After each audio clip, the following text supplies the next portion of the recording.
Ich bin aus Deutschland in die Schweiz gezogen und ich sage euch eins, ich werde wahrscheinlich nie Schweizerdeutsch sprechen können. Ja, ja, wenn man schon so anfängt. Wieso? Ich weiss auch, ich kann doch nicht in ein Land gehen, wo sogar die Sprache ähnlich ist. Und da gehe ich schon mit der Intention, dass ich die Sprache gar nicht kann. Ich weiss auch nicht. Aber was soll der sein? Aber ich finde, man muss es auf jeden Fall verstehen können.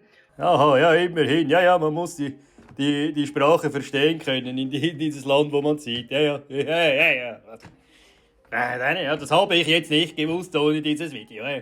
Und ich bin auch der Meinung, dass man auch gerne ein paar Wörter in seinen Alltag einfach mit einbringen soll. Ja, das ist ja gut, oder? Wenn ich jetzt zum Beispiel nach Spanien gehe, dann sage ich, ja, es wäre vielleicht gut, wenn man hier ein paar spanische Wörter in den Alltag einbindet.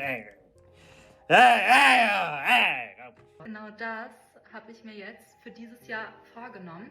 Also, welche Wörter auf Schweizerdeutsch muss ich unbedingt lernen und in meinem Alltag gebrauchen? Schreibt es mir auf jeden Fall gerne in die Kommentare.